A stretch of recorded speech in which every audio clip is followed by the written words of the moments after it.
Deuxième exercice sur le thème des représentations paramétriques du plan de l'espace. On va s'intéresser cette fois à un plan donné par deux représentations équivalentes. On va voir ça. L'énoncé, on vous donne un plan P donné par une représentation paramétrique. X égale 3 moins t plus 5t', y égale 1 plus t', z égale moins 5t plus 3t'. Première question standard classique qu'il faut absolument savoir faire. Donner les coordonnées d'un couple de vecteurs directeurs de P et d'un point de P. Deuxième question, facile aussi, classique. Est-ce qu'un point M appartient au plan P? Question 3, pour voir si vous avez bien compris comment manipuler les paramètres, donner les coordonnées de trois autres points de P. Et enfin, à partir sûrement de la question précédente, donner une nouvelle représentation paramétrique de P.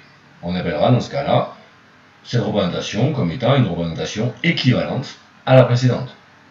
De toute manière, je pense que vous avez compris, une infinité de points du plan peuvent être pris, une infinité de vecteurs directeurs du plan peuvent être pris. Combien de représentations paramétriques admet un plan P? Une infinité.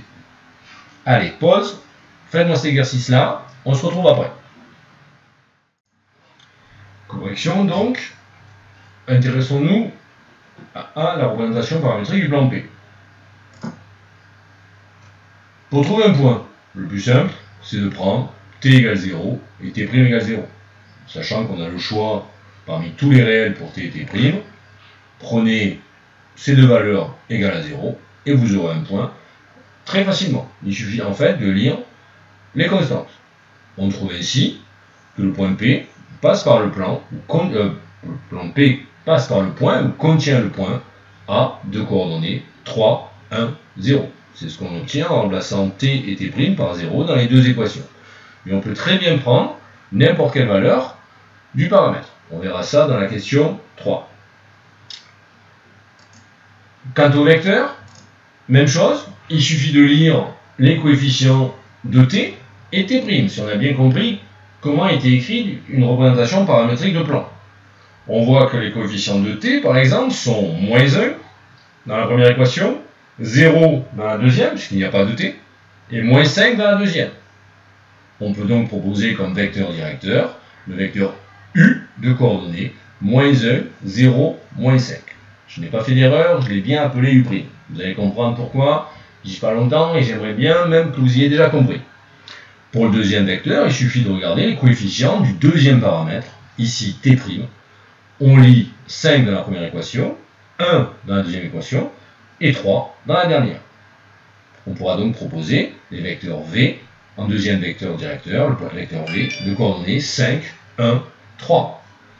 Avant de dire et d'affirmer que ce sont deux vecteurs directeurs du plan, vérifiez bien que ces vecteurs ne sont pas collinaires. C'est effectivement le cas en calculant 5 sur moins 1 et en vérifiant avec 3 divisé par moins 5. Ce n'est pas du tout le même résultat, mais de toute manière, la présence du 0 en ordonnée du vecteur u' et l'absence de 0 dans l'ordonnée du vecteur v nous assuraient que de toute manière, ces deux vecteurs-là ne pouvaient pas être collinaires, car leurs coordonnées ne pouvaient pas être proportionnelles. Alors, pourquoi est-ce que j'avais nommé ce vecteur u'? Tout simplement parce que prendre le vecteur opposé, c'est-à-dire celui de coordonnées 1, 0, 5, ça nous fera d'autant moins de moins dans l'équation. Donc, quel vecteur directeur peut-on proposer? Moi, je dirais le vecteur u de coordonnées 1, 0, 5 et le vecteur v de coordonnées 5, 1, 3. Passons à la question d'après. Est-ce que le point M de coordonnées 6, 2, moins 6 appartient au plan? Bien comprendre cette question-là. Qu'un point M appartienne au plan, ça veut dire que ses coordonnées vérifient le système. Qu'est-ce que ça veut dire que ces coordonnées vérifient le système? Ça veut dire qu'il existe un couple t, t' de paramètres qui permettent d'obtenir simultanément l'abscisse de M, l'ordonnée de M et la cote de M. Simultanément. C'est un système, l'accolade signifie et. Donc il faut que le système où 6 doit être égal à 3 moins t plus 5t' et 2 égale 1 plus t', et moins 6 égale moins 5t plus 3t', ce système est une solution. Si c'est le cas, le point M appartiendra au plan P. Si ce n'est pas le cas, le point M n'appartient pas au plan P.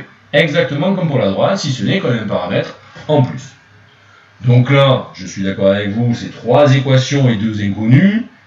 Vous verrez qu'en général, c'est assez simple si on sait ce que l'on veut faire. Globalement, moi, je veux trouver les valeurs inconnues. En regardant, on voit bien que dans la deuxième, je peux déjà trouver t' égale 1. À partir du moment où on trouve facilement un des paramètres, il suffit de résoudre en remplaçant, en substituant dans les deux autres équations, et on trouve, en remplaçant dans la première que t doit être égal à 2, t', on savait déjà égal à 1, et dans la troisième, que t doit être égal à 3/5. Deux valeurs de t contradictoires. On dit que les équations du système sont incompatibles. Pour nous, le système n'a pas de solution. Donc, le point M n'appartient pas au plan. D'accord? Comprenez bien à quel point c'est simple. Le point appartient au plan si il existe un couple de paramètres qui permettent d'atteindre ces coordonnées. C'est-à-dire, est-ce que le système il a une solution? Si oui, le point appartient. Sinon, le point n'appartient pas.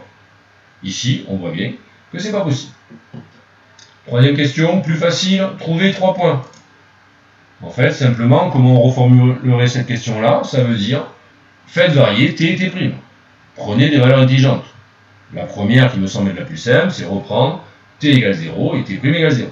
On avait déjà le point A, 3, 1, 0. Que prendre d'autre après? Moi, je serais tenté d'annuler x ou y. Par exemple, en prenant t égale 0 et t' égale moins e, ça me permet d'annuler y, et j'obtiens le point B de coordonnées moins 2, 0, moins 3. En remplaçant. Enfin, si on prend t égale 3, t' égale 0, cette fois on annule la coordonnée, l'abscisse du point, et on trouve le point C de coordonnées 0, 1, moins 15. C'est relativement assez simple. Tout cela pour faire quoi? Trouver une autre représentation paramétrique du plan P. Qu'est-ce que ça veut dire? Il faut trouver un point et deux vecteurs directeurs. Le point, je vais prendre le vecteur B. Comme point, je vais prendre le point B, de coordonnées moins 2, 0, moins 3. Ça me semblait être le plus simple en étant différent de A. Quant au vecteur, j'ai pris le vecteur CA, de coordonnées 3, 0, 15. Assez simple. Vous remarquerez qu'on pourrait simplifier CA par 3 et prendre au contraire le vecteur de coordonnées 1, 0, 5. Et comme deuxième vecteur directeur, j'ai pris le vecteur BA de coordonnées 5, 1, 3. Pourquoi BA? Toujours pareil, des coordonnées positives. On vérifie qu'ils sont bien collinaires en faisant 5 divisé par 3 et 3 divisé par 5, ou en indiquant que le 0 en ordonnée et l'absence de 0 dans la deuxième ordonnée, dans l'ordonnée du deuxième vecteur, empêche que les vecteurs soient collinaires. Ces vecteurs-là sont donc non collinaires. On peut donner une équation du plan et on obtient le plan P comme étant le plan passant par le point B et dirigé par les vecteurs CA, BA. J'ai fait exprès de ne pas prendre les vecteurs les plus simples. Moi, personnellement, j'aurais pris plutôt un tiers de CA pour ne pas avoir ce 3 et ce 15. Néanmoins, on obtient une représentation paramétrique simple du plan P comme étant x égale moins 2 plus 3t plus 5t', y égale t', puisque l'ordonnée du point B et l'ordonnée du vecteur CA étaient nulles. Donc c'est relativement simple. Enfin, z égale moins 3 plus 15t plus 3t'. C'est une représentation paramétrique équivalente à la précédente.